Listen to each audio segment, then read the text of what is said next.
পুণ্যটো আপুনি কৰিব পৰা নাই, বাদ দিয়ক, নাই কৰা মই মোৰ দ্বাৰা নহয়, কিন্তু পাপটো নকৰিব। সেইকাৰণে এই তিনিটা বস্তু বুজি লওক, কৰ্তব্য কৰ্ম, কাম্য কৰ্ম আৰু নিষিদ্ধ কৰ্ম। ইয়ালৈকে গৈছে, তাৰপিছত আপোনাক পাঠ কৰিছে। বিষ্ণুৰ চৰণ স্মৰণ কৰে পুৰুষৰ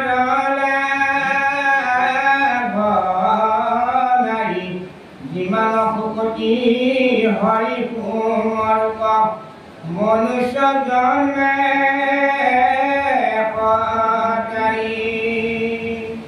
সমস্তৰে প্ৰিয় কুহিৰয় আত্মা জগতৰে মাতাও হেন জানিয়া ন বিষয় এৰিয়া হৃদয়ে হৰি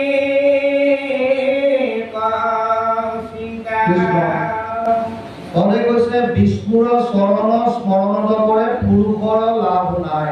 পুৰুষ মানে ইয়াত কেৱল বাপ সমস্ত কোৱা নাই, আত্মাৰ কথা কৈছে, জীৱ সমূহৰ কথা কৈছে। ইয়াত আই বাপ সমস্ত আছে। কি কৈছে? বিষ্ণুৰ চৰণ স্মৰণত কৰে পুৰুষৰ লাভ নাই। মানে মানুহৰ জন্ম পায়, ইমান এটা দুৰ্লভ জন্ম পোৱাৰ পাছত আমাৰ লাভ এটাই আছে, য'ত বিষ্ণুৰ চৰণ আমি স্মৰণ কৰাটো। আৰু যদি নকৰিলো, তাতকে আৰু লাভ আপুনি বেলেগত একো নাপায়। কিয় কৈছে এনেকৈ? কাৰণ আটাইতকৈ যদি দেৱৰো দেৱ কোনোবা আছে, সেইজনে হৈছে ভগৱান কৃষ্ণ। আমাৰ মানুহৰ মনত এটা বৰ ভুল ধাৰণা থাকে, দেৱ আৰু ইষ্টদেৱ বা আৰাধ্যৰ মাজত। দেৱ কাক কয় বুজক। আপোনাৰ জীৱনত যাৰ তিল মানো যদি অৱদান আছে, সেইজন আপোনাৰ কাৰণে দেৱ হ'ব পাৰে। উদাহৰণ, মোৰ মাতৃৰ মোৰ জীৱনত অৱদান আছে, মাতৃ মোৰ কাৰণে দেৱতুল্য, সেইকাৰণে মাতৃ দেৱ হ'ব বুলি কয়। মোৰ পিতৃৰ মোৰ জীৱনত অৱদান আছে, গতিকে মোৰ কাৰণে পিতৃ দেৱ হ'ব, মানে মোৰ কাৰণে দেৱতা। দেশখনৰ আমাৰ ওপৰত অৱদান আছে, সেইকাৰণে দেশক জননীৰ লগত তুলনা কৰিছে, জননী তেতিয়া দেৱতুল্য। তেনেকৈ গ্ৰহ, নক্ষত্ৰ, গছ, বন, জীৱ, জন্তু, আপোনাৰ ওপৰত সকলোৰে কিবা হ'লেও অৱদান থাকিব পাৰে। আপোনাৰ কাৰণে সেয়া দেৱতা হ'ব পাৰে, কিন্তু আপোনাৰ আৰাধ্য বা ইষ্ট কোনজন? আপুনি আশ্ৰয় ক'ত ল'ব? এই বস্তুটো বুজক। পিপলায়নে কৈছে ইয়াৰ কথা, নৱসিদ্ধ সংবাদ। সৃষ্টি স্থিতি প্ৰলয়ৰ হেতু যিটো দেৱ, পৰম ঈশ্বৰ তাত্ত্ববিনে নাহি কেৱ। যিজনৰ ওচৰত আমি আমাৰ যিজন ইষ্ট হ'ব, যাৰ ওচৰত আমি আশ্ৰয় লওঁ, এজন কেনেকুৱা হ'ব লাগিব? সৃষ্টি স্থিতি প্ৰলয়ৰ যিজন হেতু, এই কোটি কোটি ব্ৰহ্মাণ্ড যোনে সৃজন কৰিছে, যোনে পালন কৰিছে, যাৰ কটাক্ষত এই সমস্ত জগত দিলে গতে নাশ হয়, সেইজন ঈশ্বৰ, যাৰ ওপৰত আৰু কোনো নাই। সৃষ্টি স্থিতি প্ৰলয়ৰ হেতু যিটো দেৱ, পৰম ঈশ্বৰ তাত্ত্ববিনে নাহি কেৱ। যিজনে আমাৰ মনৰ চাৰিটা অৱস্থাত থাকে, সচেতন কৰা দেহ প্ৰাণ ইন্দ্ৰিয়, স্বপ্ন জাগৰণ যিটো গভীৰ নিদ্ৰা, সমাধিৰ সাক্ষী ৰূপে থাকন্ত সাক্ষাৎ, সচেতন কৰা দেহ প্ৰাণ ইন্দ্ৰিয় জীৱক বুজান্ত নানাবিধ বিষয়। আমাৰ মনৰ চাৰিটা অৱস্থাত যিজন অন্তৰ্যামী ৰূপে থাকে, কোন চাৰিটা অৱস্থা? প্ৰথমটো কৈছে জাগ্ৰত, বৰ্তমান যিটো আমাৰ এতিয়া শৰীৰটো সক্ৰিয় হৈ আছে, মন সক্ৰিয় হৈ আছে, এই অৱস্থাটোক জাগ্ৰত অৱস্থা বুলি কয়। আমি যেতিয়া ৰাতি শুই যাওঁ, শুই গ'লে শৰীৰটো যেতিয়া নিষ্ক্ৰিয় হয়, যদি মনটো সক্ৰিয় হৈ থাকে, তেতিয়া লিংগ দেহাৰ সহায়ত মনটোৱে বিভিন্ন স্থানত ভ্ৰমণ কৰি ফুৰে। তাৰমানে মনলৈ বিভিন্ন ভাৱ আহি থাকে। এতিয়া সেইবিলাক আমি সপোন আকাৰত দেখা পাওঁ, সেইটো স্বপ্ন অৱস্থা বুলি কৈছে। তৃতীয়টো কৈছে গভীৰ নিদ্ৰা। আপুনি ৰাতি 10টা বজাত শুই গ'ল আৰু ৰাতিপুৱা 6টাত সাৰ পাই কৈছে কালি ঠিক কৰিলোঁ আৰু 10টাত, ইমান ভাগৰ লাগি আছিলে মই ৰাতিপুৱা 6টাতে সাৰ পাইছোঁ, গমেই নাপাওঁ ৰাতি। আচ্ছা, কেতিয়াবা ভাবি চাইছেনে আপুনি ৰাতি 10টাত শুলে আৰু ৰাতিপুৱা 6টাত সাৰ পাই কৈছে কালি যে 10টাত শুলো, মই একদম গম নাপাওঁ, ৰাতিপুৱা 6টাতে সাৰ পালোঁ। এতিয়া আপুনিতো শুই আছিল, আপুনি কেনেকে গম পালে যে আপুনি একো গম পোৱা নাই?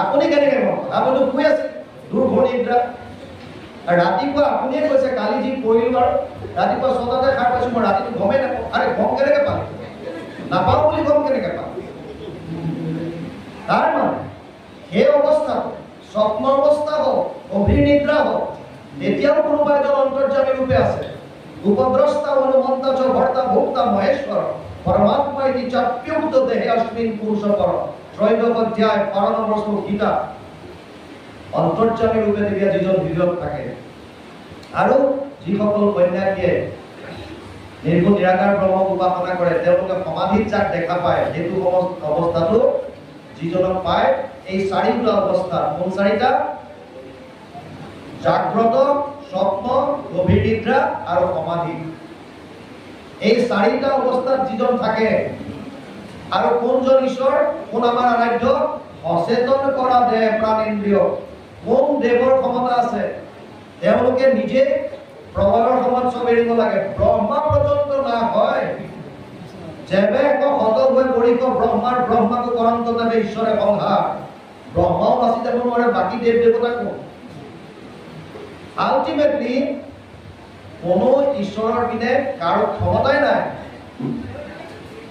এবাৰ দেৱতাসকলে অসুৰৰ লগত বিৰাট জিকি পেলাই গৈ নিজে মৌজ মস্তি কৰি আছে এনেকুৱাতে প্ৰভু ভগৱন্তই এটা বিৰাট জয়ক্ষৰ আকাৰ বিৰাট এটা বৃহৎ ৰূপ এটা লৈ তেওঁলোকৰ অলপ দূৰত থিয় হৈ গ'ল ইন্দ্ৰই প্ৰথমতে অগ্নিক পঠিয়ালে অগ্নিদেৱ যোৱাচোন এজন কোন সুধি আহা অগ্নিদেৱ গৈ যোৱাৰ লগে লগে সুধিলে যে তুমি কোন আৰু এই যজ্ঞৰূপী ভগৱানে সুধিলে যে তুমি কোন বোলে মই অগ্নি কি কৰিব পাৰা মোৰ ইমান শক্তি আছে যে মই গোটেই জগত জ্বলাই শেষ কৰি দিব পাৰোঁ ইমান পাৱাৰ ইমান শক্তি মোৰ আচ্ছা এই সাধাৰণ ট্ৰিন এডাল দিছো বন এডাল তুমি পুৰি দেখুৱা আৰু অগ্নিয়ে সমস্ত শক্তি প্ৰয়োগ কৰিলে কিন্তু বনডাল সাধাৰণ এডাল ট্ৰিনক পুৰিব নোৱাৰিলে আৰু আহি ইন্দ্ৰক ক'লে যে দেৱৰাজ মই গম নাপালো তেওঁ কোন এতিয়া ক'লে বায়ুক পঠিয়ালে বায়ু তুমি যোৱা আৰু বায়ু যোৱাৰ লগে লগে সুধিলে ভগৱন্তই তুমি কোন মই বায়ু কি কৰিব পাৰা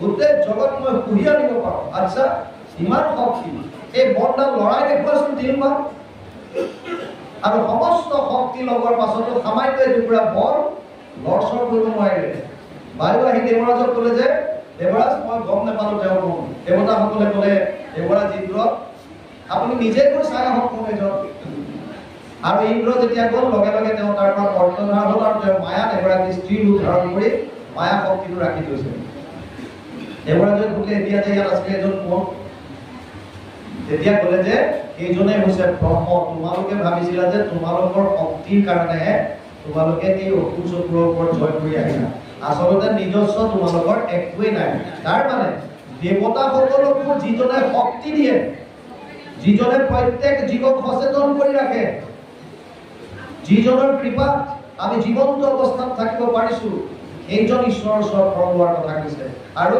প্ৰহ্লাদে কৈছে সেইজন বিষ্ণুৰ চৰণ স্মৰণ নকৰে পুৰুষৰ লাভ নাই বিফলে জনম যাব যদি আমি স্মৰণ নকৰোঁ আৰু স্মৰণৰ উপায় এটাই আপুনি তেওঁলোকে ভাল পাবলৈ অভ্যাস কৰক কৃষ্ণৰ প্ৰতি প্ৰেম যত্ন যিমান ভাল পাবলৈ শিকিব তেওঁৰ লীলাবিলাক চাওক যি ভাল পায় বাল্য লীলা যদি ভাল পাইছে আপুনি সেইবিলাক মনলৈ আনক যদি আপুনি কুৰুক্ষেত্ৰৰ যুদ্ধৰ কথা ভাল পাইছে সেয়া মনলৈ আনক যোনটো ভাল পায় কেৱল ভাল পাবলৈ শিকক কৃষ্ণ তাৰ পাছত ইয়াত কৈছে সমস্তৰে প্ৰিয় হৃদয় আত্মা জগতৰে পিতা মাতা হেন জানি আন বিষয় এৰিয়া হৃদয় হৰিক চিন্তা ভগৱান কৃষ্ণ কেনেকুৱা সমস্তৰে প্ৰিয় হৃদয় আত্মা জগতৰে পিতা মাতা পিতা ভমস্য জগতো মাতা ধাতা পিতামহ বেদ্যম পবিত্ৰ ওংকাৰ ঋং সাম যজুৰ বচন নৱম অধ্যায় 17 নম্বৰ শ্লোক গীতা হে অৰ্জুন মই সমস্ত জীৱৰ পিতা মই মাতা মই পিতামহ মই প্ৰণৱ ওংকাৰ মই বেদ জ্ঞান সব মই অৰ্জুনক ইয়ালৈকে কৈছে মত্ত পৰতৰম নান্যৎ কিঞ্চিৎ অস্তি ধনঞ্জয় মই সৰ্ববিদম পুতম সূত্ৰে মণিগণায়ব সপ্তম অধ্যায় 7 নম্বৰ শ্লোক গীতা হে অৰ্জুন মোতকে শ্ৰেষ্ঠ আৰু কোনো নাই মত্ত পৰতৰম নান্যৎ কিঞ্চিৎ অস্তি ধনঞ্জয় মোতকে শ্ৰেষ্ঠ আৰু কোনো নাই। যেনেকৈ এধাৰি মালা এই সূতাডালত মণিবিলাক যেনেকৈ গুঠি থোৱা থাকে, ঠিক তেনেকৈ সমস্ত জীৱ মোৰ লগত এধাৰি মালাত গুঠি থোৱাৰ দৰে গুঠি থোৱা থাকে। আমি প্ৰসংগ কৰোঁতে যিটো আমাৰ পঢ়াৰ যিটো আকাৰ, কেতিয়াবা আপোনালোকে ভাবি চাইছিলে নাই? নামাচাৰ্যৰ দুকাকে দুজন পালি আৰু যিটো আকাৰত পঢ়া হয়, এধাৰি এধাৰ মালাৰ দৰে মালা, আৰু এই মালাডালৰে এটা চিম্বলিক এইটো দিছে। তেনেকৈ সমস্ত জীৱৰাশি ভগৱানৰ এধাৰি মালাৰ দৰে গুঠি থোৱা আছে, ভগৱানৰ লগত সম্পৰ্ক আছে সকলোৰে। সেইকাৰণে সেইজন ঈশ্বৰৰ ওচৰত শৰণ ল'বলৈ কৈছে, আৰু সেইজনৰ কাৰণে অৰ্জুনকো গৈ 700 শ্লোকৰ গীতা 574টা শ্লোক ভগৱান কৃষ্ণই উপদেশ দিছে নিজে। 85টা শ্লোক অৰ্জুনে সুধিছে, সঞ্জয়ে কৈছে ধৃতৰাষ্ট্ৰক 40টা, আৰু এটা শ্লোক মাত্ৰ ধৃতৰাষ্ট্ৰই সঞ্জয়ক প্ৰশ্ন কৰিছে। 700 শ্লোকৰ ব্ৰেকআপ। এটা ধৃতৰাষ্ট্ৰ, 40টা সঞ্জয়, 85টা অৰ্জুনে কৈছে, আৰু 574টা শ্লোক ভগৱান কৃষ্ণই কৈছে। 574টা শ্লোকৰ শেষত গৈ কি ক'লে?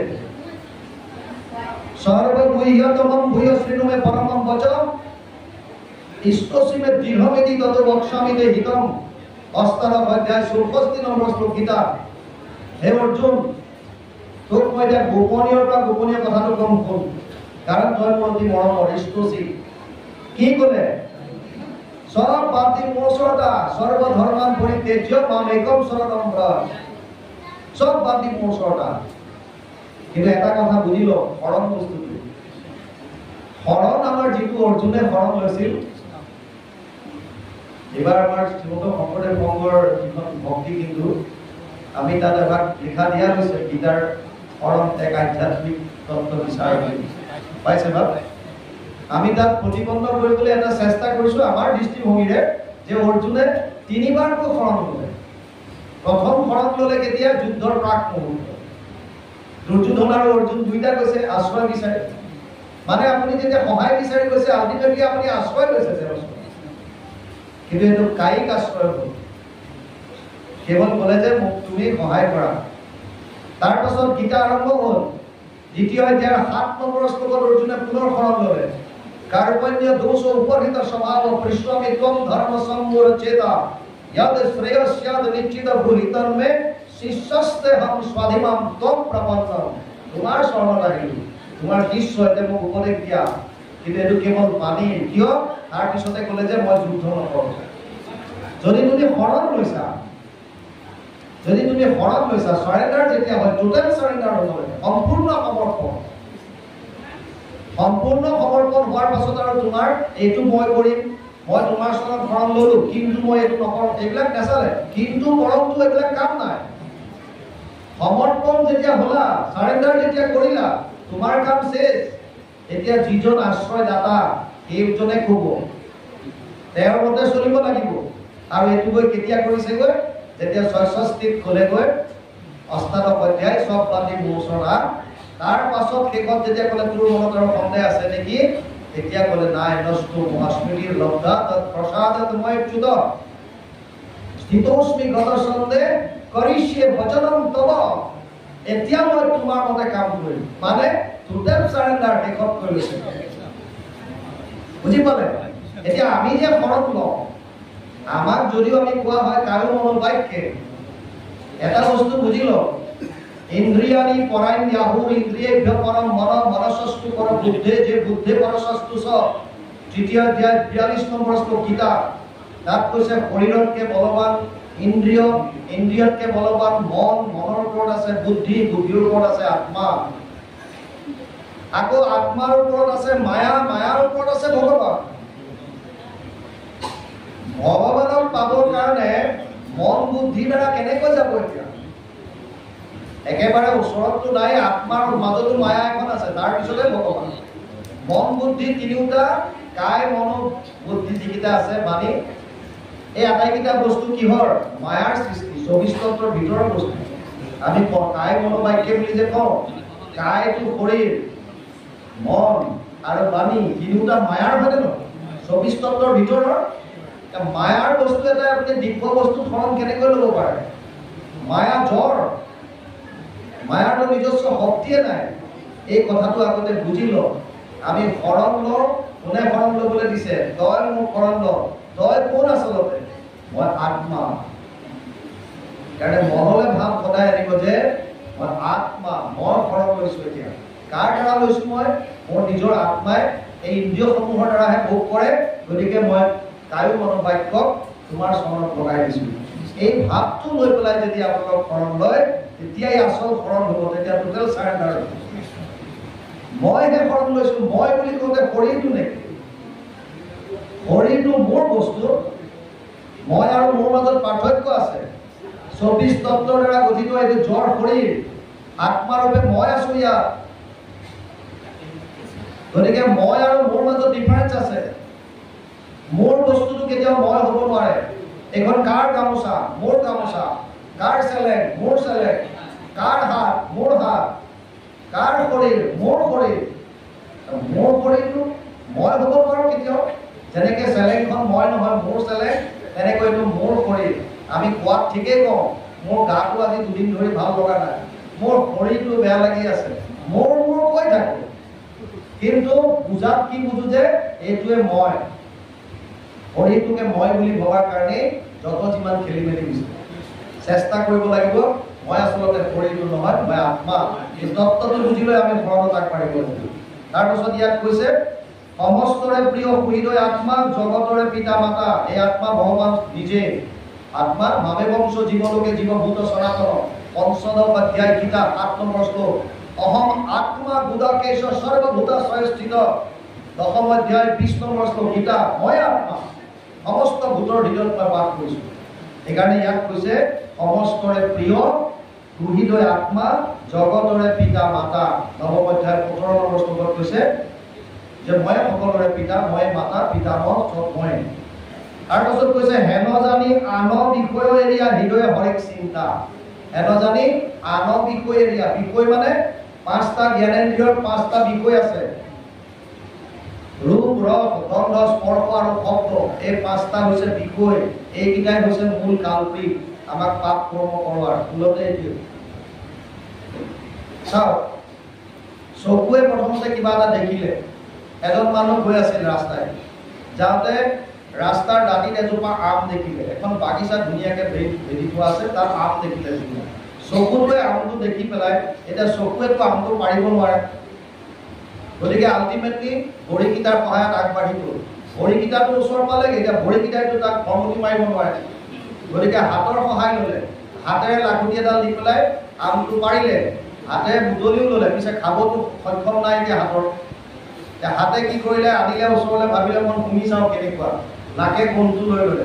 বিৰাট ধুনীয়া, মিঠা আছে। বেচাৰে শুনিহে থ'লে, খাবতো নোৱাৰে। মুখে খালে, সোৱাদটো পালে কোনে? জিভাই। গোল বস্তু ক'ললে পেটত। চকীদাৰে গম পালে, দেখিলে ক'ৰবাৰ পৰা, আচ্ছা ই মোৰ আম খালে। পিছফালৰ পৰা আহি মাৰিলে পিঠিত। পিঠিখনৰ কি দুখ আছিল? বেচাৰাই কোব খালে পিঠিত। কিন্তু আপোনালোকে যদি চাই, পিঠিত যদিও কোব খালে, চকু পানী ওলাইছে এইফালৰ পৰা। মানে পানী কোনফালৰ পৰা ওলা? এইফালে। দেখিছিলে কোনে? ঘূৰি পকি তাতে আহিব। ঘূৰি পকি আল্টিমেটলি আহিবগে তাতে। গতিকে আল্টিমেটলি এতিয়া কৈছে বিষয়ৰ কামবিলাক বাদ দিয়া। বিষয়ৰ চিন্তা বাদ দি আমাৰ চিন্তা এটাই হ'ব লাগে যে যিজন ঈশ্বৰ হৃদয়ত বিৰাজমান হৈ আছে, আমি তেওঁক আৰাধনা কৰোঁ। আপুনি শাৰীৰিকভাৱে অসুস্থ হ'ব পাৰে, আপুনি অসুস্থতাত ভুগিব পাৰে, আপুনি গুৰু গৃহত সোমাব নোৱাৰিব পাৰে। ভক্তি মাৰ্গত এটা আটাইতকৈ সুগম উপায় দিছে, সেইটো হৈছে মানসিক সেৱা। ইয়াতকৈ উত্তম ক'তো নাই। আপুনি যাব পৰা নাই। চাওক, সংসাৰৰ ক্ষেত্ৰত মানসিক চিন্তা কৰি থাকিলে আপুনি একো বস্তু নাপায়। আপুনি যদি শুই ভাবি আছে যে মই ট্ৰেক্টৰখন লৈ পথাৰলৈ গৈছোঁ, হাল বাইছোঁ, এয়া মই কঠীয়া পেলালোঁ, কঠীয়া ডাঙৰ হ'ল, মই ভুই ৰুলোঁ, এই পকিলে, মই ধান কাটি আনিলোঁ, ভাবি আছে শুই। এই চোতালত বিৰাট ডাঙৰ মই মেথি বনাইছোঁ। বাহিৰত গৈ পেলাই যেতিয়া খোৱাৰ পৰা উঠি গৈ চাব যে একোতো নাই তাত। কিয়? কাৰণ ভাবিহে আছে মনত, তাৰ একোতো ফল নাপায়। কিন্তু ভক্তি মাৰ্গত ইয়াৰ টোটেলি বিপৰীত। ভক্তি মাৰ্গত কৈছে আপুনি বিচনাত শুই আছে, কিন্তু মনেৰে যদি ভাবে মই খোৱাৰ পৰা উঠিলোঁ, মই স্নান কৰিছোঁ, মই গুৰু গৃহত সোমাইছোঁ, মই বন্তি গছ জ্বলাইছোঁ, মই ইয়াত কৰণৰ বস্তু কৰিছোঁ, মই ভজনৰ কাম কৰিছোঁ, মই ঈশ্বৰৰ সেৱা কৰিছোঁ, বহু ভগৱানৰ লীলা স্মৰণ কৰিছোঁ। আপুনি আধা ঘণ্টা এঘণ্টা ঈশ্বৰৰ লগত যদি আপুনি ৰৈ আছে, এই পুণ্য আপুনি অলৰেডি কমাই আছে শুই কৰ্ম নকৰাতে সমস্ত কৰ্মৰ ফল আপুনি উপযুক্ত দেখা ভগৱতীৰ বল। ভগৱতীৰ এনেকুৱা বল আছে যে আপুনি ডাইৰেক্ট ইন্দ্ৰিয়ৰ দ্বাৰা কৰ্ম নকৰাকেও কেৱল ভাৱৰ দ্বাৰা পাব পাৰে, কাৰণ ভক্তি কেৱল ভাৱৰ খেল, ভাৱগ্ৰাহী জনাৰ্দন। আৰু আমি তাৰ বিপৰীতে কৰোঁ। ভগৱানে কৈছে 11টা ইন্দ্ৰিয় দিছো, 10টা ইন্দ্ৰিয় তোৰ বেলেগৰ কামত লগা, মোৰ আপত্তি নাই, মোক কেৱল মনটো দে। মন মনা ভগৱত ভক্তা মধ্যাজি মাম নমস্কুৰ মামে বৈশ্যসি সত্যন্তে প্ৰতিজনে প্ৰিয়সীমে। অষ্টাদশ অধ্যায় 65 নম্বৰ শ্লোক গীতা। মোকে মাত্ৰ সদা দিয়া মন, মোৰ ভক্ত হোৱা সৰ্বক্ষণ, মোকে পূজা মাত্ৰ মোকে কৰা নমস্কাৰ। কহিলো তোমাক সত্য মানি পাইবা সুখে মুখ মহামানী, তুমি প্ৰিয়তম প্ৰিয় সখী আমাৰ। মহাপুৰুষ মাধৱদেৱে ঘোষা অনুবাদ কৰিছে সুন্দৰভাৱে। মনটো বিচাৰিছে আমাৰ, কিয়? কাৰণ ভক্তি বস্তুটো হৈছে ভাৱৰ লগত জড়িত, ভাৱে ভক্তি বুলি সেইকাৰণে কয়। কিন্তু আমি এই বিষয়ে আমাক সুখ দিছে বুলি ভাবি আমি বিষয়ৰ কথা চিন্তা কৰোঁ। সেইকাৰণে প্ৰহ্লাদে দৈত্য ভিক্ষুক কৈছে বিষয়ৰ কথা বাদ দিয়া। আমাক যিটো আনন্দ লাগে সেইটো বিষয়ত নাই। আমাক যিটো আনন্দ লাগে, আনন্দটো কেনেকুৱা হ'ব লাগে? মই যাতে সদায় পাওঁ। যিটো আনন্দ সকলোৰে কাৰণে সমান, সদায় একেই থাকিব, সেই আনন্দটো মই বিচাৰিছোঁ। কিন্তু বিষয়ৰ যিবিলাক বস্তু আছে, যিটো আপোনাৰ কাৰণে আনন্দ, এইটো বেলেগৰ কাৰণে দুখো হ'ব পাৰে।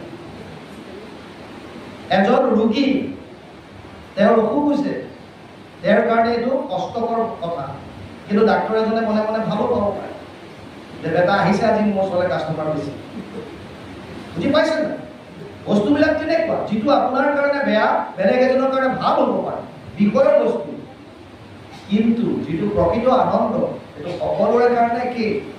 আৰু যাৰ কোনো ধৰণৰ ক্ষয় নাই। পাৰ্থ নৈব ইহনা অমূত্ৰ বিনাশস্তস্য বিদ্যতে নাহি কল্যাণকৃত কচ্ছিম দুৰ্গতিম তাত গচ্ছতি। 6ষ্ঠ অধ্যায় 40 নম্বৰ শ্লোক গীতা। তাত লিখিছে, হে অৰ্জুন, এই আনন্দৰ কোনোদিন ক্ষয় নহয়। তোমাৰ শৰীৰ পৰি যাব পাৰে, এইটো শৰীৰ নাশ হোৱাৰ পাছত পিছত যিটো শৰীৰ পাবা, আজি এইটো শৰীৰত যিমানলৈকে ভক্তি আগবঢ়াবা তাৰ পৰা আৰম্ভ হ'ব। গতিকে আল্টিমেটলি বিষয়ৰ আমাক ধান্দাটো এৰি পেলাই কেৱল ঈশ্বৰ চিন্তনত মন দিবলৈ কৈছে কৃষ্ণ।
ভাগ্যৰ উদ্যম এৰিবে কি কাৰ্যত লাগে আকৌ, ইহাৰ উত্তৰ পুৰা নিৰন্তৰ দৈত্য বিকুমৰ বাক।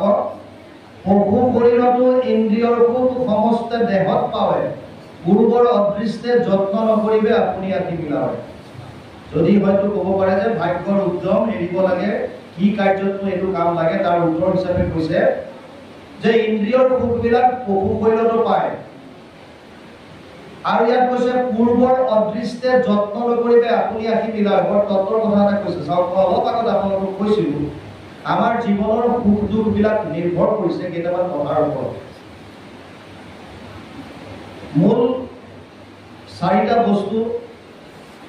প্ৰথম হৈছে আমাৰ প্ৰাৰব্ধ, মানে আমি এই শৰীৰটো গ্ৰহণ কৰাৰ প্ৰাক মুহূৰ্তত সঞ্চিত কৰ্মৰ পৰা যিটো অংশ আনিছো, তাত পাপৰ সংখ্যা কিমান আহিছে, পুণ্যৰ সংখ্যা কিমান আহিছে, তাৰ ওপৰত বেছ কৰি আমি সুখ দুখ ভোগ কৰিবলগীয়া হয়।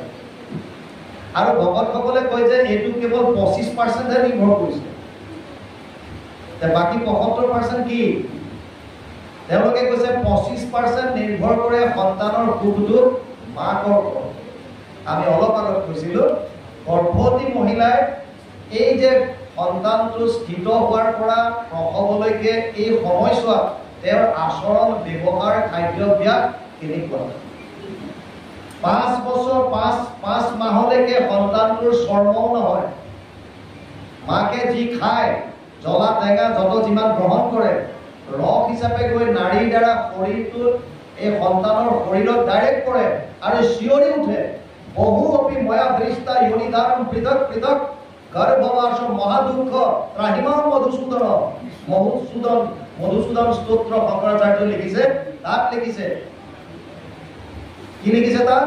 যে মই বহুত চুলি ভ্ৰমণ কৰিছো, অতি কষ্ট, 10 মাহ 10 দিন এই ইউটেৰাছত অকণমান গৰ্ভাশয়ত একাকে থাকিব লাগে, কিমান কষ্ট, অতি কষ্টত থাকো। আৰু তাতে মাকে যিখিনি গ্ৰহণ কৰে, জ্বলা টেঙা যত যিমান, নাৰীৰ দ্বাৰা গৈ এই শৰীৰত পৰেগৈ আৰু চিঞৰি উঠে। আমাৰ ফালে অৱশ্যে আৰু এটা নিয়ম আছে, গৰ্ভৱতী আইসকলে আকৌ সেইটো সময়ত গ'লে বহুত কাৰোবাৰ জ্বলা খাবলৈ মন যায়, কাৰোবাৰ টেঙা খাবলৈ মন যায়, প্ৰায় মাকৰ ঘৰলৈকে পঠাই দিয়া হয় যে এইবিলাক সাৱধান ৰাখা। আমাক এবাৰ এজনে কৈছে, বাপ এই সন্তানটোৱে কৈছে মাকৰ গৰ্ভত এটা কথা ভাবি থাকে, বোলে মা এতিয়া যিমান জ্বলা টেঙা খুৱাবলৈ মন আছে খুৱাই থাক, এবাৰ বাহিৰলৈ আহিবলৈ দে, আৰু সুতৰ লগত গৈ ঘূৰাই দিম চব। সেইকাৰণে বহুত মাক বাপেকক ঘূৰাই দিয়ে, জ্বলা টেঙা পুৰা খুৱাই দিয়ে। ৰাষ্ট্ৰতো বহুত এনেকুৱা আহে, তেজ পুত্ৰ কৰিবলৈ বাধ্য হৈ যায়, জীৱন্ততে তোক ত্যাগ কৰিব। যদিও ৰসিক কথা তত্ত্ব আছে, আপুনি সেই সময়ত এগৰাকী আমাৰ আজিকালি চাওক কিমান শুদ্ধ বস্তুবিলাক আমি কোনফালে গৈ আছো, পশ্চিমীয়া সংস্কৃতি। ফাদাৰ ডে পাতো, মাদাৰ ডে পাতো। ফাদাৰ ডে পাতিবলগীয়া কাৰ হয়? যাৰ ফাদাৰৰ নিশ্চয়তা নাই। এতিয়া বাহিৰৰ কোনোবা এগৰাকীক যদি কয় যে মা মোৰ দেউতা ক'ত, তোৰ দেউতা মানে তই কোন চনত জন্ম হৈছিলি চাব লাগিব তাই। তই এইটো 2002 হৈছিল, 2002 মই কাৰ লগত আছিলো, মোৰ পতি তেতিয়া অমুকজন আছিল। আচ্ছা, সেইটো সময়ত তোৰ ফাদাৰ সেইজনে হ'ব লাগে। তাৰপিছত 4জন ফাদাৰ চেঞ্জ হ'ল হাজবেণ্ড। গতিকে ফাদাৰ ডে আমাৰ কাৰণে নহয়, ইয়াত ধৰ্মপত্নী বুলি কোৱা হৈছে, ধৰ্ম সহধৰ্মিনী বুলি কোৱা হয়। আমাৰ কাৰণে ফাদাৰ ডে মাদাৰ ডে কি মতলব? প্ৰত্যেক দিনাই মা দেউতাকক শুশ্ৰূষা কৰা, শ্ৰদ্ধা কৰা তোমাৰ কাৰণে হৈ গ'ল। আপোনালোকৰ যোৰহাটৰ বেয়া নাপাব, এটা প্ৰতাপ আছে। কিন্তু এইবাৰ যোৰহাটত যিটো ঘটনা হৈছিল, এগৰাকী আইৰ, বহুতে কয়, আমিও কওঁ বহুত জেগাত, যে মাতৃগৰাকীৰ সংকালটো ওলাইছে বিচনাত, জীয়েক কাষতে থাকে কিন্তু খবৰ নাই।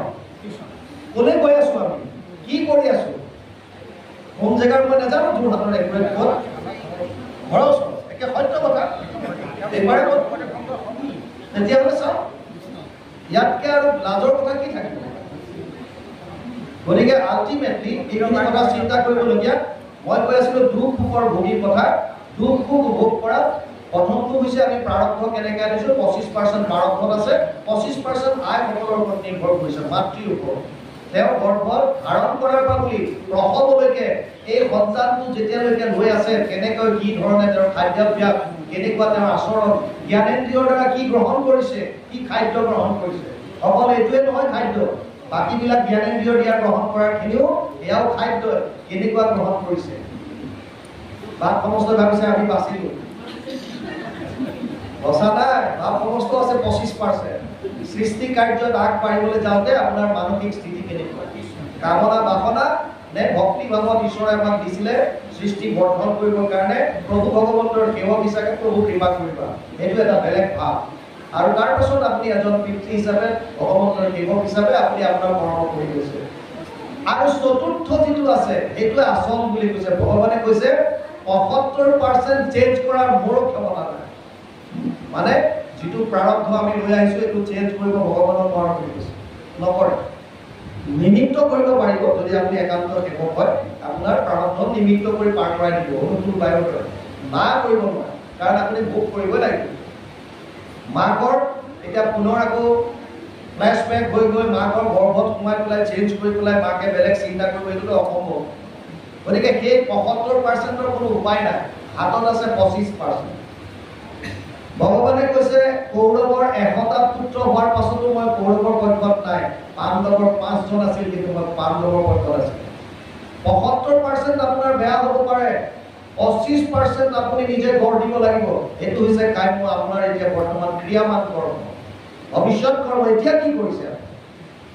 বৰ্তমান যদি আপুনি কৃষ্ণত একান্তভাৱে যদি চাৰেণ্ডাৰ কৰে, নিজক শৰণ যদি লয়, টোটেল চাৰেণ্ডাৰ যদি কৰে, আৰু কৰি যদি ভগতৰ লগত আপোনাৰ সৎ কৰ্মৰ দ্বাৰা তেওঁৰ চিন্তন কৰি নিজৰ কৰ্ম যদি আগবাঢ়ি গৈছে, ভগৱানে কৈছে তোমাৰ ৭৫% যিমান বেয়া আছিল এইবিলাক চব মই চাইড কৰাই লৈ গুচি যাম, চিন্তা কৰিব নালাগে, মই অনুকূল বায়ুৰ দৰে তোমাক পাৰ কৰাই লৈ গুচি যাম।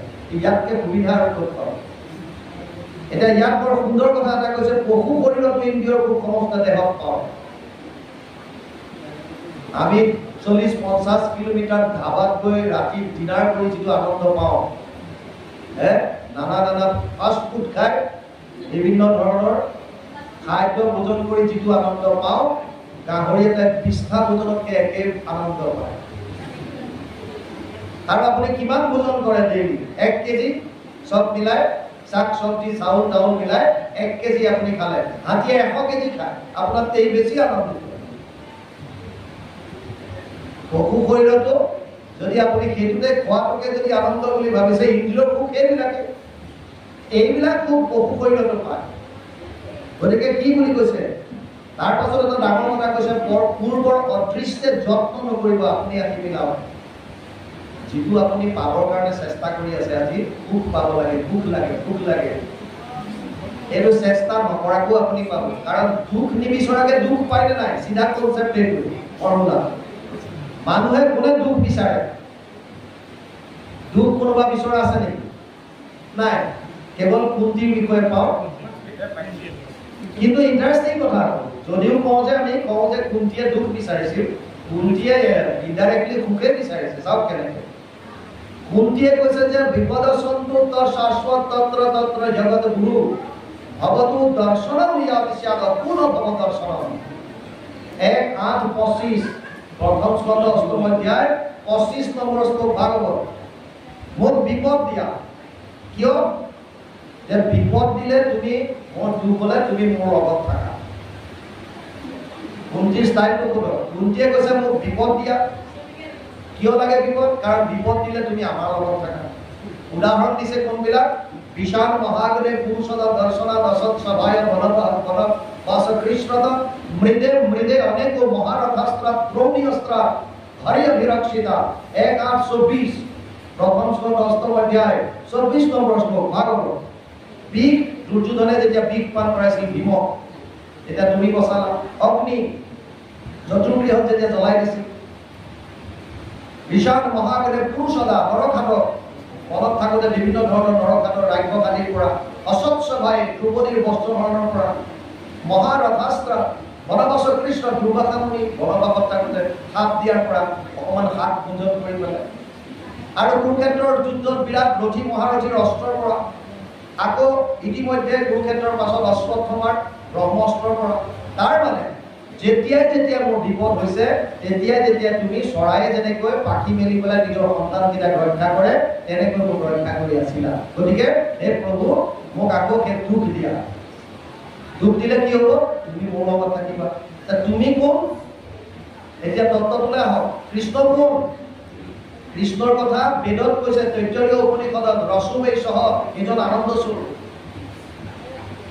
আৰু মহাভাৰতত কৈছে, কৃষ্ণ শব্দৰ নাম হাতু লিখিছে কৃষি ভূবাচক শব্দ মনিবৃত্তি বাচক দ্বৈৰেকা পৰম ব্ৰহ্ম কৃষ্ণ দিয়া বিধিয়তে ভাষাত অনুবাদ কৰিছে ঋক হেন শব্দ এইটো পৃথিৱী বাচক বইলা ন আনন্দ প্ৰৱৰ্তয় দুইৰো এক পদ মিলি পৰম ব্ৰহ্ম ৰূপ কৃষ্ণ নাম আনন্দক মাত্ৰ কয় মানে কৃষ্ণ মানে আনন্দ এটা কোনটিয়ে কিমান স্লাইডত বিচাৰিছে চাও কৈছে মোক দুখ দিয়া দুখ দিলে তুমি থাকিবা তাৰমানে তুমি আনন্দ দুখ ক'ত বিচাৰে হে কোনটি কিমান চালো বাইজিকত দেখুৱাইছে যে দুখ দিয়া আৰু দুখ কিয় লাগে যেতিয়া তুমি মোৰ লগত থাকিবা তুমি জন্ম এজন পৰম আনন্দ এইবিলাক দুখৰ ওপৰত আছে আমি যিবিলাক সুখ বিচাৰি আছো এইবিলাক খুব অস্থায়ী চাও তিনটা মূল তত্ত্ব সময় হৈ আহিছে লাহে লাহে বেছি দেৰি আপোনালোকৰ নহ'ব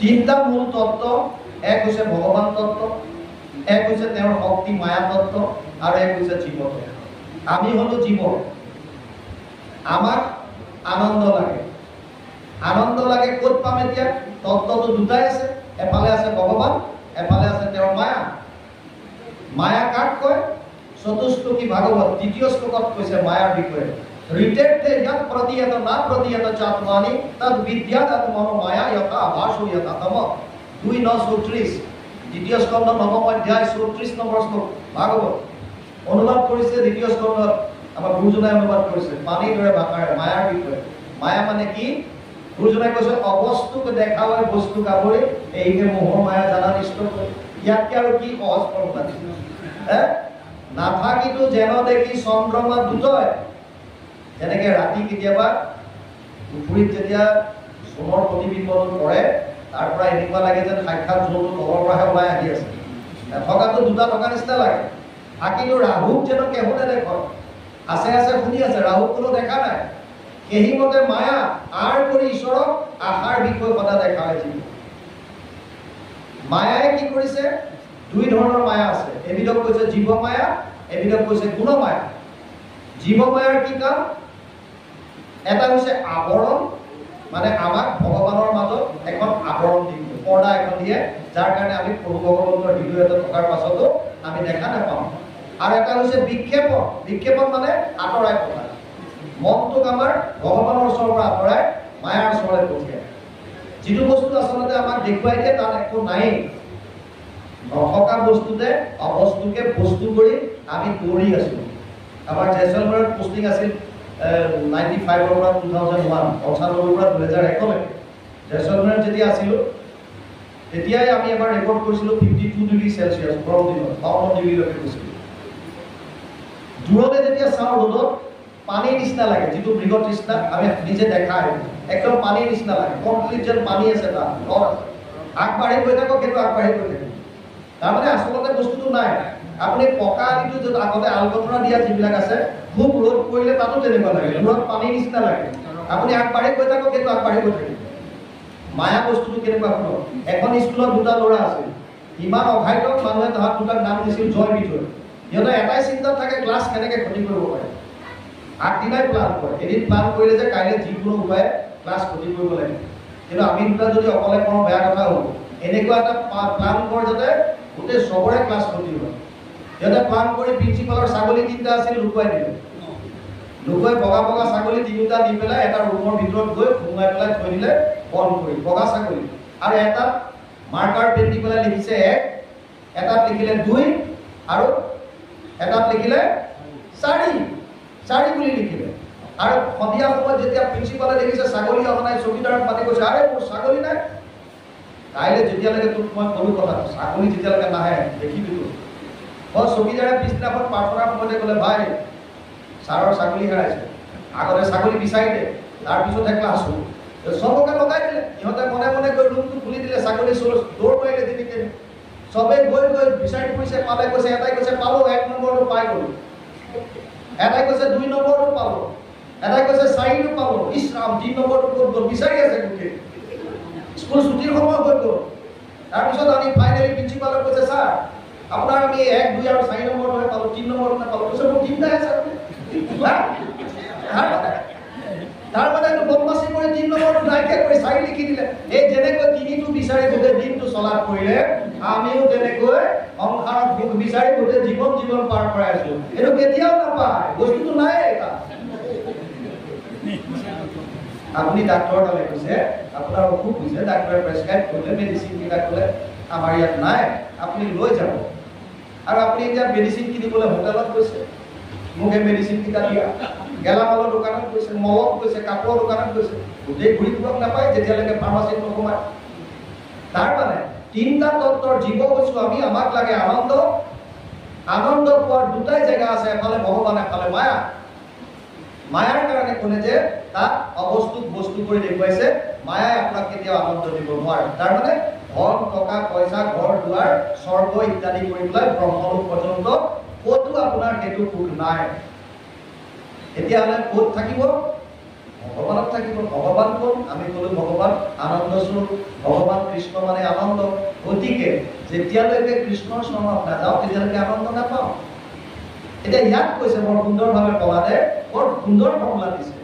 যেনেকৈ মানুহে দুখ নিবিচৰাকে জীৱনলৈ দুখ আহে, তেনেকৈ সুখ নিবিচৰাকৈ আহিব। আপুনি দুখ কোনেও নিবিচাৰে, কিন্তু দুখ আমি পাওঁ। কোনে বিচাৰে ভগৱানৰ ওচৰত, হে প্ৰভু মোক দুখ দিয়া, দুখ দিয়া। কিন্তু দুখ নিবিচাৰো, তথাপিও দুখ আহিয়ে থাকে। আৰু সুখ বিচাৰো, কিন্তু সুখ নাপাওঁ। বিদুৰে সেইটোৱেতো প্ৰশ্ন কৰিছিল মৈত্ৰক। সুখায় কৰ্মাণি কৰতি লোক নাতে সুখম হোৱা অন্যত বিপৰীতম হোৱা বিন্দেত ভূয় ততএব দুঃখম যতত্ৰ যুক্তম ভগৱান বদেত না ৩:৫-২ দ্বিতীয় স্কন্ধ ৫ম অধ্যায় ২ নম্বৰ শ্লোক ভাগৱত। হে মৈত্ৰ ঋষি, প্ৰত্যেক মানুহে সুখ পাবৰ কাৰণে কাম কৰি আছে, কিন্তু সুখ নাপায়, দুখ পায়। কাৰণটো কি মোক কোৱা? ভাগৱত ক'বলৈ বাধ্য। আৰু মৈত্ৰ ঋষিয়ে ভাগৱতৰ কথা কৈ আহিছে, তেওঁৱে শুনাই আহিছে চবে। গতিকে আল্টিমেটলি আমাক এটা কথাই কৈছে, দুখক লাগিয়া যেহেমান পুৰুষে একো যত্ন নকৰে, তথাপিতো আমি মিলাৱে দৈৱে অন্তে দুখ নাপাওঁ। যেতিয়া শেষ হ'ব তেতিয়া দুখ নাই, কিন্তু আপুনি নিবিচৰাকৈ পাব। সেইমতে জানা সুখ মিলে আহি, যেনেকৈ দুখ নিবিচৰাকে আহে, তেনেকৈ কৈছে ইয়াত সেইমতে জানা সুখ মিলে আহি, দুখ গুছে দেখিখনে।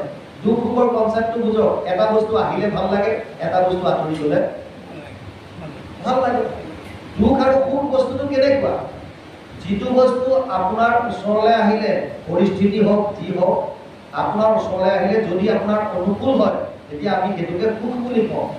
কিন্তু সেই অৱস্থাটো যেতিয়া আঁতৰি যায়, তেতিয়া আমাৰ আকৌ দুখ লাগে। যিটো মই ভাল পাওঁ, সেইটো মোৰ জীৱনলৈ আহিলে, তেতিয়া মই সেইটোকে সুখ বুলি ভাবোঁ। কিন্তু সেই ভাল পোৱা বস্তুটো যেতিয়া আঁতৰি যায়, সেইটো মোৰ কাৰণে দুখ হয়।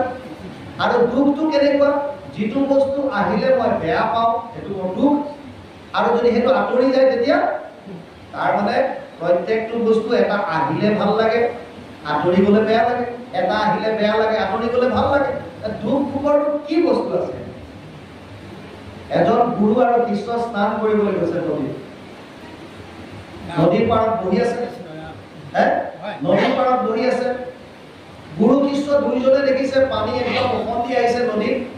কাঠ এডালত লাগি, গছ এডালৰ ডালত লাগি, এডাল সোণৰ লাখুটি এডাল উঠি আহিছে। গছৰ ঠাল এডাল লাগি সোণৰ লাখুটি এডাল উঠি আহিছে। গুৰুজনেও দেখিছে, শিষ্যজনেও দেখিছে। গুৰুজন নিৰ্বিকাৰ, দেখিছে, চাইছে। শিষ্যজনে ভাবিলে সোণৰ লাখুটি, জাপ মাৰিলে। আৰু জাপ মাৰি গৈ পেলাই লাখুটিডাল ধৰিলে। সোণৰ লাখুটি ইমান ওজন, এতিয়া এটা হাতে যেন তেন ওপৰলৈ থাকিলে, এটা হাতে সাঁতুৰিব পৰা নাই। তাৰমানে এতিয়া উপায় নাইকিয়া হৈছে। লাখুটিডাল যদি বিচাৰে, তেতিয়াহ'লে শৰীৰটো দিব লাগিব, তাৰ বাহিৰে গতি নাই। তাৰমানে নিজক বচাব নোৱাৰে। আৰু যদি নিজক বচাব লাগে, লাখুটিডাল পেলাব লাগে। বুজি পালে? এতিয়া মানুহে সদায় নিজকে বচাবলৈ চাব আল্টিমেটলি। গতিকে ফাইনেল সিদ্ধান্ত ল'লে যে উপায় নাই আৰু এৰি লোৱা, লাখুটিডাল এৰি দিলে। আৰু এৰি সাঁতুৰি নাতুৰি আহি বিৰাট দুখ মনে বহি আছে। আৰু গুৰুজনে কৈছে, কি হ'ল? নক'ব, আপুনি দেখিছে ন, সেইডাল সোণৰ লাখুটি, মই আনিব নোৱাৰিম। আপুনি কেনেকে বহি আছে? কোনো দুখ নাই, বেজাৰ নাই, সেইডাল দেখিছে। দেখাত ময়ো দেখিছোঁ, তইও দেখিছোঁ। তই সেইডাল দেখাৰ লগে লগে তাৰ প্ৰতি আসক্তি হ'লে, দূৰ কৰি ল'বলৈ ইচ্ছা কৰিলি। মই দেখিছোঁ, একো নাই, মোৰ তাৰ প্ৰতি ইচ্ছা নাই। 10 মিনিট আগত দুইটা আহিছিল, না তোৰ সুখ আছিল না দুখ আছিল। ময়ো আহিছিলোঁ 10 মিনিট আগত, না মোৰ সুখ আছিল দুখ আছিল। আৰু তই এতিয়া দুখত পৰিছ, আৰু মই একে আছোঁ। আমাৰো গতি একেই। আমি কিছুমান নলগা বস্তুতে পোৱাৰ আশা এটা কৰি পেলাই সেইটোৰ প্ৰতি দৌৰি আছো আৰু নাপালে আমি দুখ অনুভৱ কৰোঁ। যিটো পাবলগীয়া আছে তাক কোনো ৰাখিব নোৱাৰে। আপোনাৰ কৰ্তব্য কৰক। প্ৰতিটো মুহূৰ্তত নিজৰ কৰ্তব্য কৰ্মখিনি কৰক। কেনেকৈ কৰিব? ফৰ্মুলা দিছে অৰ্জুনক, ক্লিয়াৰ কাট ফৰ্মুলা। তস্মাৎ সৰ্বেষু কালেষু মাম অনুস্মৰ যুদ্ধ চ ময়ো অৰ্পিত মনোবুদ্ধিৰ মামে বৈশ্যস্য অসংশয়। অষ্টম অধ্যায় 7 নম্বৰ শ্লোক গীতাত কৈছে, হে অৰ্জুন, প্ৰতিটো মুহূৰ্তত তস্মাৎ সৰ্বেষু কালেষু মাম অনুস্মৰ, মোক স্মৰণ কৰ, আৰু যুদ্ধ চ মানে তোৰ কৰ্তব্য কৰ্ম কৰ। যিটো সময়ত যাৰ যিটো কৰ্তব্য সেইটো কৰি যা। কেনেকে কৰিবি? মোক মনটো দি ময়ো অৰ্পিত মনোবুদ্ধি, মন বুদ্ধি মোক অৰ্পণ কৰি দে, আৰু তেতিয়া মোক পাবি। মানে পৰম আনন্দ, যিটো আনন্দৰ কাৰণে আমি দৌৰি আছো এই আনন্দটো আমি পাম। তাৰমানে এটা বস্তু সিদ্ধান্ত এটা হওক, যিটো আনন্দ আপোনাক লাগে মোক লাগে এই আনন্দটো আমি কেৱল ভগৱান তত্ত্বতে বিচাৰি পাম। আৰু ভগৱানৰ ওচৰত পাবৰ কাৰণে কৃষ্ণৰ শৰণ লৈ একান্তভাৱে ভকতৰ সংগত আমি তেওঁৰ লীলাসমূহ এনেকৈ যদি শ্ৰৱণ কীৰ্তন কৰোঁ আৰু নিজৰ দুখীয়া লাইফত প্ৰতিটো মুহূৰ্তত ঈশ্বৰৰ লীলাসমূহ, প্ৰভু ভগৱন্তৰ নাম, প্ৰভু ভগৱন্তৰ ৰূপ, তেওঁৰ লীলা, তেওঁৰ ধাম আৰু ভগৱানৰ ভকত, 5টা বস্তুৰ যিকোনো এটাত মনটো লগাই থবলৈ চেষ্টা কৰক। 5টাৰ যিকোনো এটাত যদি মনটো লগাই থব পাৰিলে এই 5টা বস্তুৱে আছো। আমাক গুৰুজনাই 4 বস্তু দেখুৱাই থৈ কৈছে, গুৰুদেৱ নাম। তাৰমানে বাকীবিলাক কি? চিধা কথা। বাকীবিলাক চব অবস্তু, আৰু আমি জানি পেলাই অবস্তুৰ পিছত দৌৰি আছো। সিকন্দৰে 32 বছৰ বয়সত অজস্ৰ দেশ জয় কৰিছিল, বহুত জয় কৰিলে। 32 বছৰ বয়সত এটা বেমাৰ লাগিল আৰু গম পালে যে মই বেছি দিন বাচি নাথাকিম। পাত্ৰ মন্ত্ৰীসকলক মাতি কৈছে যে মোৰ হাত দুটা কবৰৰ বাহিৰত উলিয়াই থৈ মৃত্যুৰ পাছত। কৈছে আমাৰ এনেকুৱাতো মুছলমান সম্প্ৰদায়ৰ নিয়ম নাই, এজন মানুহৰ মৃত্যু হলে কবৰৰ বাহিৰত হাত দুটা উলিয়াই থোৱাৰ। কিন্তু মহাৰাজ আপুনি এনেকুৱা কিয় কৰিব বিচাৰিছে? इकट्ठे कर जहां के वेद सभी मुल्कों के मालिक थे, सिकंदर जब गया दुनिया से तो दोनों हाथ खाली थे। जन्म अवस्था जीआई থকা অৱস্থাত আমি বিভিন্ন দেশ জয় কৰি পেলাই মালিক হৈ আছিল সিকন্দৰে। কিন্তু যেতিয়া তেওঁ অনুধাৱন কৰিছে, উপলব্ধি কৰিছে মোৰ যেতিয়া মৃত্যু হ'ব মই একো নিব নোৱাৰো, আমি দুখ সুখ কেৱল আমাক লাগে লাগে কৃষ্ণৰ কাৰণে ভুগি আছো। এজন ৰজাৰ 4জনী পত্নী, ডাঙৰজনীৰ নাম কায়া, দ্বিতীয়জনীৰ নাম কাঞ্চন, তৃতীয়জনীৰ নাম কামিনী, চতুৰ্থজনীৰ নাম কৰুণা। আটাইতকৈ বেছি মৰম কৰিছিল কায়াক। ইমানেই বেছি ভাল পায় যে ৰজা য'ত যায় কায়াক লগত লৈ যায়, আৰু কায়াৰ সজাব কৰাবৰ কাৰণে যিমান ধন সোণ লুটি পুটি আনে চব কায়াক খৰচ কৰে। চব কায়াক ইমান ভাল পায়, কেতিয়াবা ক'ৰবাত কিবা বিশেষ ফাংচন থাকিলে কাঞ্চনক লগত লৈ যায়। আৰু কাচিত ক'ৰবাত কিবা গাঁৱে ভূঞে বা তেওঁলোকৰ কিবা সম্পৰ্কীয় ঘৰত কিবা অনুষ্ঠান হ'লে তালৈ কামিনীক নিয়ে, কিন্তু কোনো দিন চকু পাৰি কৰুণাৰ ফালে নাচায়। কৰুণাক দেখিব নোৱাৰে।